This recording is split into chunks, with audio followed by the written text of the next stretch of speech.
Assalamualaikum warahmatullahi wabarakatuh. Hari ini kita akan belajar tentang Indonesia sebagai negara kepulauan atau maritim dan agraris. Indonesia sebagai negara maritim atau kepulauan. Mengapa sih Indonesia dikatakan sebagai negara maritim atau kepulauan? Ada yang tahu? Ya, karena negara Indonesia sangat luas dan besar. Sebagian besar wilayah Indonesia berupa laut dan dipisahkan oleh lautan. Panjang garis pantai Indonesia yaitu 81.000 km. Kenapa sih Indonesia dikatakan sebagai negara maritim? Yang pertama, karena kawasan laut yang luas memiliki banyak pulau seperti yang bisa kita perhatikan pada peta di samping. Yang ketiga, mata pencaharian penduduknya pun berhubungan dengan laut, serta memiliki sumber daya laut yang sangat besar. Selanjutnya, mengenai batas wilayah laut Indonesia. Batas wilayah laut Indonesia dengan beberapa negara, yaitu batas teritorial. Dalam gambar ini, batasan teritorial atau wilayah, yaitu panjang garis yang ditarik ke arah laut adalah 12 mil.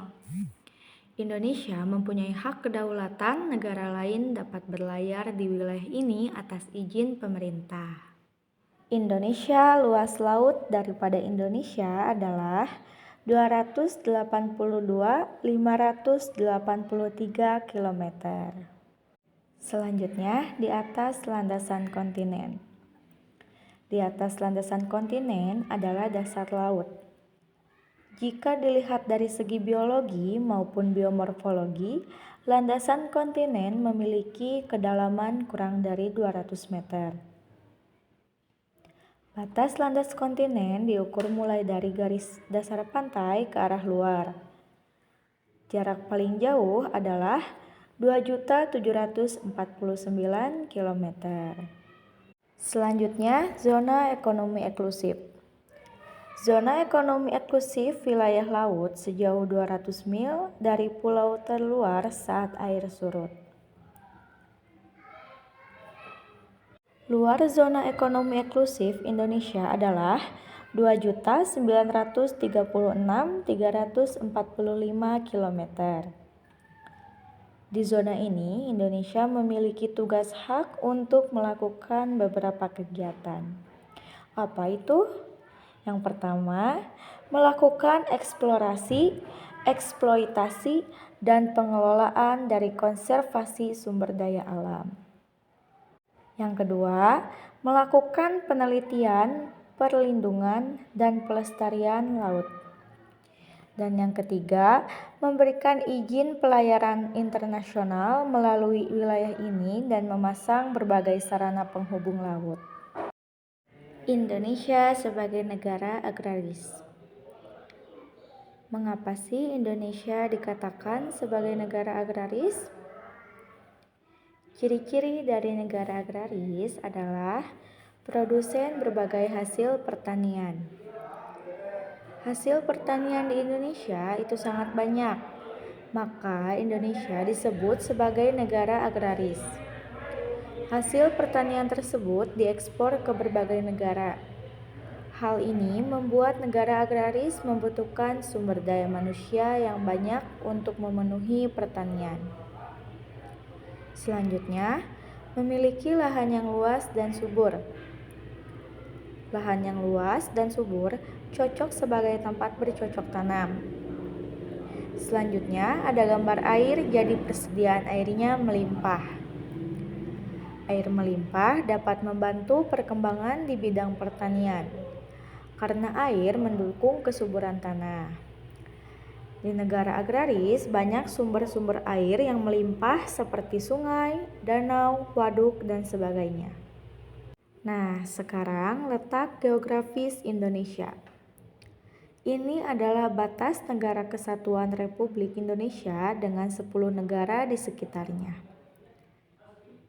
Ya, jadi negara Indonesia itu berbatasan dengan 10 negara tetangganya.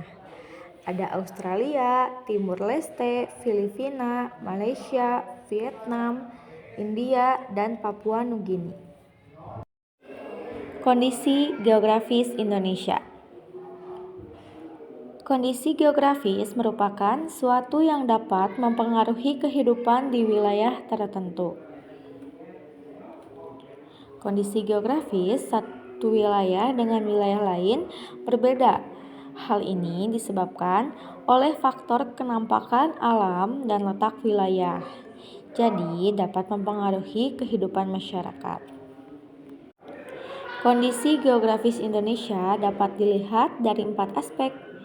Yang pertama, letak geografis Indonesia. Indonesia terletak antara 2 benua dan 2 samudra. Letak Indonesia secara geografis termasuk sangat strategis. Sering disebut sebagai posisi silang. Pengaruh letak geografis Indonesia berdampak pada iklim laut dan berpengaruh pada keberadaan wilayah Indonesia. Keadaan fisik sosial dan sosial atau ekonomi dan politik. Selanjutnya, kondisi geografis dapat dilihat dari kondisi penduduk Indonesia. Kondisi geografis Indonesia mempengaruhi kondisi penduduk Indonesia. Keadaan geografis Indonesia dibagi menjadi 3 wilayah, yaitu daerah pantai, dataran rendah, dan dataran tinggi atau pegunungan. Yang pertama, daerah pantai. Penduduk daerah pantai bekerja sebagai nelayan. Pola pemukiman di daerah pantai memanjang dan menyusuri sebagian garis pantai. Suhu di daerah pantai cenderung panas. Daerah pantai menjadi sektor pariwisata atau pusat perikanan. Yang ketiga yaitu cuaca dan iklim di Indonesia. Kategori cuaca dan iklim yaitu curah hujan, arah air, tekanan udara, suhu udara, dan kelembapan udara. Kondisi iklim Indonesia dipengaruhi oleh angin muson. Angin muson yaitu angin yang bertiup setiap 6 bulan sekali dan selalu berganti-ganti arah. Adanya perubahan arah angin berakibat pada kondisi iklim Indonesia. Iklim Indonesia terbagi menjadi 2 musim setiap tahun, yaitu musim kemarau dan musim penghujan. Wilayah Indonesia yang diapit oleh 2 samudra membuat kondisi iklim laut menjadi lembab. Selanjutnya, persebaran flora dan fauna di Indonesia. Fauna adalah jenis hewan yang hidup di suatu kawasan. Sedangkan flora adalah jenis tumbuhan yang hidup dan tumbuh secara alami. Indonesia memiliki keanekaragaman flora dan fauna. Karena iklim Indonesia tropis, setiap daerah di Indonesia memiliki jenis tanaman, hewan yang beragam sesuai dengan habitatnya. Tipe yang pertama yaitu tipe asiatis. Tipe flora dan fauna yang sejenis di daratan Asia hidup di wilayah Indonesia bagian barat.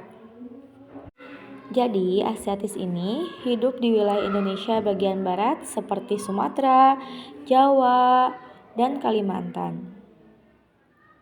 Flora tipe asiatis contohnya pohon mahoni, pohon jati, pohon karet, bunga mawar, bunga anggrek, bunga rafflesia, arnoldi, bunga kantung semar, dan sebagainya. Sedangkan fauna asiatis adalah gajah Sumatera, orangutan, badak, bercula satu, burung jalak Bali, rusa, buaya, bunglon, dan sebagainya. Itu tadi adalah tipe asiatis atau Indonesia bagian barat. Selanjutnya yang kedua adalah tipe peralihan atau tengah ya. Tipe peralihan merupakan tipe flora dan fauna yang tidak terdapat di Asia atau Australia. Tipe jenis ini hidup di wilayah Indonesia bagian tengah, yaitu Sulawesi, Bali, dan Kepulauan Nusa Tenggara.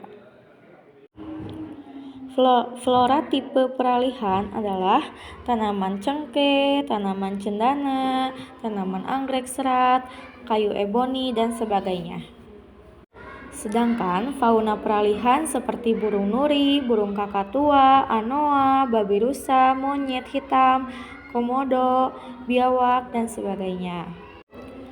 Jadi, ini contoh tipe peralihan. Tipe flora dan fauna bagian pelarihan atau bagian tengah yang tidak ada di bagian asiatis maupun australis. Selanjutnya, yang ketiga, yaitu tipe flora dan fauna di Australis. Tipe Australis merupakan tipe flora dan fauna yang sejenis di daratan Australia. Tipe ini hidup di bagian timur wilayah Indonesia, yaitu Papua dan Maluku. Contoh flora dan fauna tipe Australis adalah pohon matoa, pohon siwalan, pohon pakis, dan sebagainya. Sedangkan fauna tipe Australis contohnya burung cendrawasih, kanguru, koala, kuskus, landak Irland, dan sebagainya. Demikian tadi ya anak-anak materi tentang Indonesia sebagai negara kepulauan atau maritim dan agraris, yang dimana dengan letak Indonesia sebagai negara kepulauan dan agraris tadi mempengaruhi keberadaan penduduk serta persebaran flora dan faunanya. Silahkan anak-anak dari materi yang disampaikan ini dipelajari ya. Terima kasih. Wassalamualaikum warahmatullahi wabarakatuh.